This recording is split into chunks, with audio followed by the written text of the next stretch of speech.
વૃદ્ધાશ્રમ કરેલું છે ને જુનાગઢ, એટલે એ તો પાણી આવે તો ખબર જ છે, પણ આ બહુ આટલું જ આવે છે.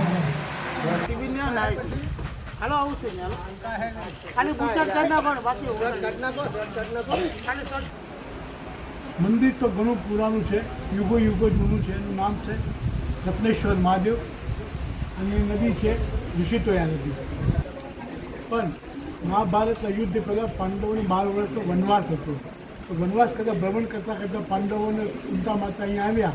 જગ્યા જોઈ, સરસ મજાનું વાતાવરણ હતું, નદી સરસ વહેતી હતી, ઠંડુ વાતાવરણ હતું. એટલે પાંડવોએ કુંતા માતાએ અહીંયા વાસ કર્યો, અહીંયા રહીને ભગવાનનું ભજન, પ્રાર્થના, મહાદેવની પૂજા કરવાનો વિચાર આવી ગયો એટલે રહી ગયા. આ બાજુ દ્રોણાચાર્યને ખબર પડી કે કુંતા માતા પાંડવો અહીંયા રહે છે અને અહીંયા વિવાહ કરે છે. તો એમને ગોતા અહીંયા આવ્યા, બંનેનું મિલન થયું. પાંડવો અને દ્રોણાચાર્ય મળ્યા, ખુશ થઈ ગયા, વતન સરસ થઈ ગયું.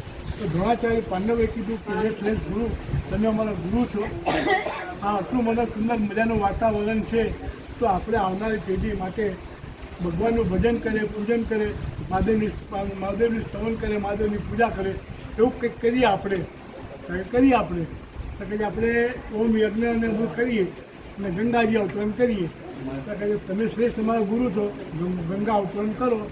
તો દ્રોણાચાર્યે કીધું તમે સત્યના માર્ગે ચાલો તો સત્યવાદી છો અને તમારી વાતને માથું ઉલ્લંઘન થાય નહીં, એટલે ગંગા અવતરણ કરું છું. એવી રીતે 5800 વર્ષથી ગંગા રૂપે અવતરણ દ્રોણાચાર્ય કર્યું, એટલે દ્રોણેશ્વર કહેવાય.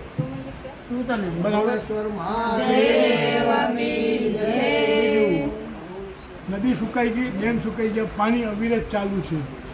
કેટલા વડીલો દેવ થઈ ગયા, કેટલા વડીલો હાજર છે. મેં એમ નથી કીધું કે પાણી બંધ થઈ ગયું. હા, ગરમીમાં થોડુંક પાણી ઓછું થાય, પણ સંપૂર્ણ બંધ થયું નથી. કેટલા એન્જિનિયરો, કેટલા વિદ્વાનો, કેટલા ઓફિસરો આવીને જોઈ ગયા 2 મહિનાઓ સુધી કે ક્યાં પાણી આવે છે અને કેવી રીતે આવે છે. બહુ કોશિશ કરી પણ પાણી જોવા મળ્યું નહીં. આ સ્વયં દ્રોણાચાર્ય કરેલી સ્થાપના એટલે દ્રોણેશ્વર મહાદેવ કહેવાય છે. બોલ શ્રી દ્રોણેશ્વર મહાદેવ.